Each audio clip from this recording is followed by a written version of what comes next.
Assalamualaikum warahmatullahi wabarakatuh. Halo teman-teman subscriber dimanapun Anda berada. Pada kesempatan kali ini kita akan berbagi informasi, berbagi pengalaman masih bersama Suzuki Karimun.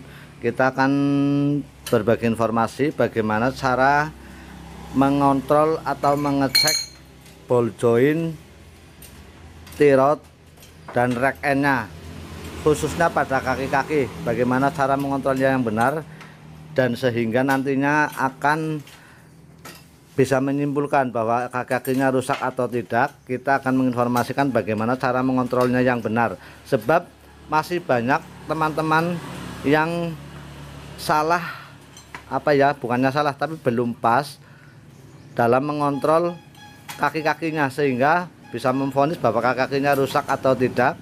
Nah, di sini kita akan menyampaikan bagaimana cara mengontrol atau mengecek kaki-kakinya, sehingga nantinya kita bisa menyimpulkan bahwa kaki-kakinya ini rusak, bagian ini, bagian ini gitu loh. Bagian kaki-kaki, bagian join, rack end, T-rod dan suspensinya. Di situ kita bisa menyimpulkan setelah kita melakukan ini, bro. Jangan lupa ya, bro. Buat teman-teman yang belum subscribe, kita tunggu subscribe-nya dan di like pada akhir videonya. Jangan lupa ketuk tanda loncengnya, sehingga nanti teman-teman akan mendapatkan informasi pada saat kita mengunggah video yang terbaru.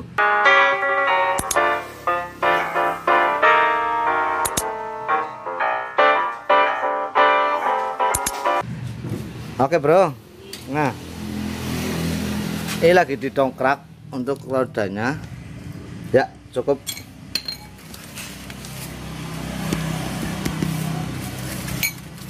Buat teman-teman, sebaiknya kalau mau mengecek atau mengontrol kaki-kaki, didongkrak dulu mobilnya.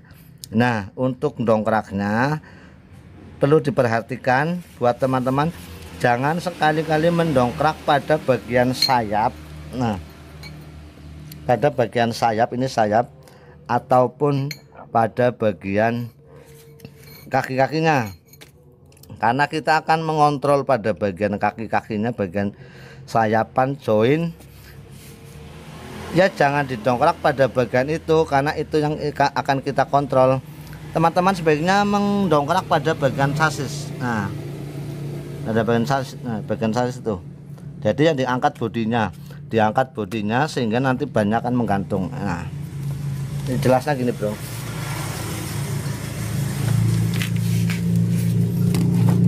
Nah, ini bagian chassis yang didongkrak, bro, yang diangkat pada bagian chassis.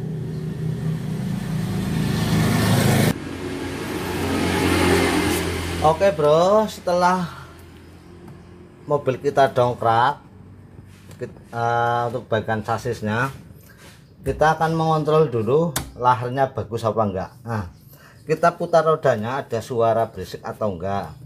Kalau ada suara sedikit kemeruwuk atau kasar, permasalahan pada bagian lahar. Itu yang pertama, kalau ada suara kasar. Nah, kemudian suara kasar yang diakibatkan putaran bisa gesekan dari kampas rem. Nah, kampas rem di sini kalau habis, itu juga mengakibatkan suara berisik, karena gesekan antara kampas dengan piringan cakramnya. Itu kalau habis itu bunyi kasar, karena di sini ada pembatasnya ini, bro. Ada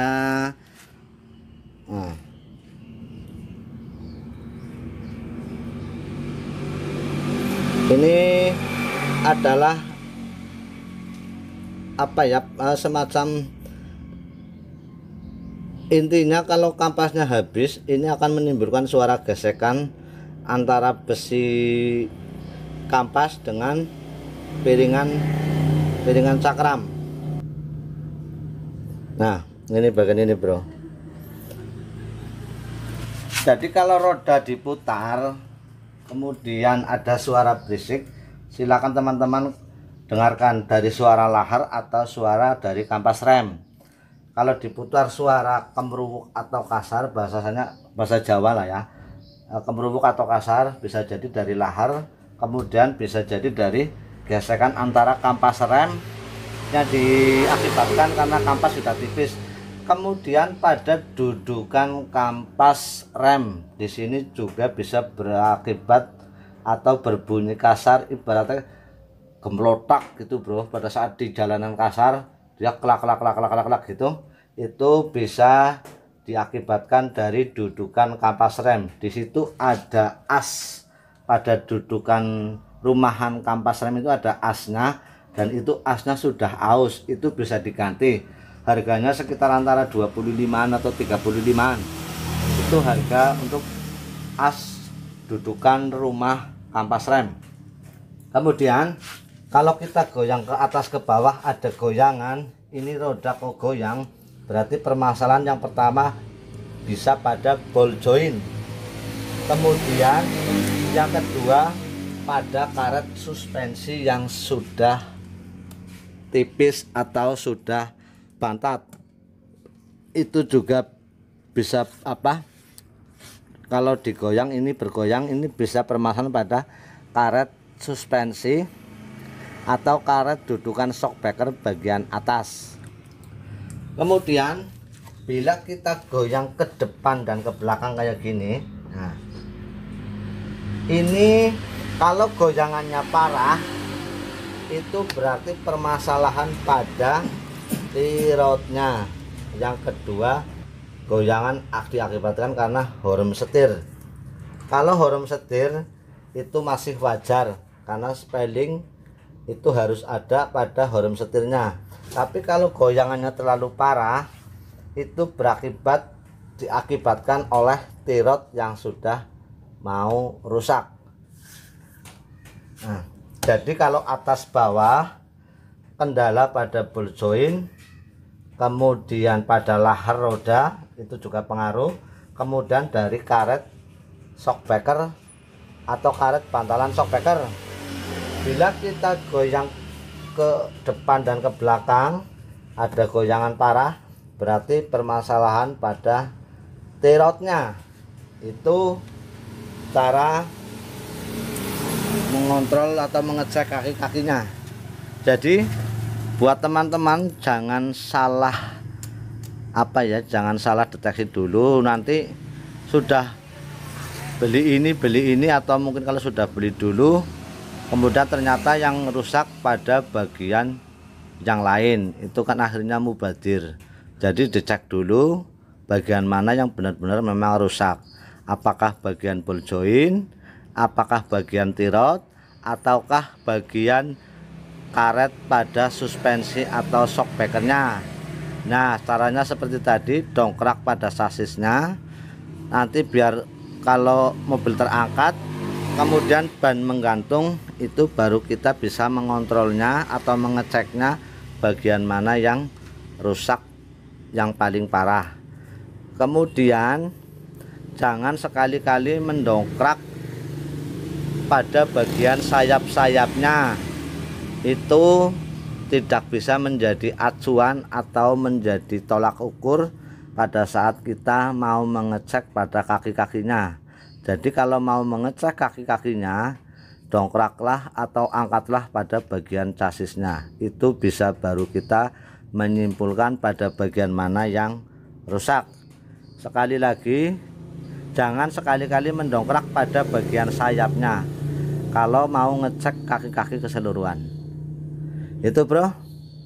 Jadi perlu diingat, kontrollah atau ceklah kaki-kaki mobil Anda dengan benar, sehingga nantinya akan menyimpulkan pada bagian mana yang rusak dan akan kita ganti, sehingga nantinya pada saat kita melakukan pergantian kita benar-benar mengganti sesuai dengan apa kerusakannya, sehingga kita bisa meminimalkan kesalahan. Begitu cara mengontrol atau mengecek kaki-kaki menurut versi saya. Itu sepintas buat teman-teman ya, kita hanya berbagi pengalaman, berbagi informasi, kita masih belajar dan terus belajar. Semoga kita kedepannya bisa lebih baik. Terima kasih buat teman-teman semuanya. Jangan lupa kasih like pada akhir videonya, dan ditunggu untuk tutorial tentang Karimun berikutnya. Terima kasih, mohon maaf yang sebesar-besarnya. Wassalamualaikum warahmatullahi wabarakatuh.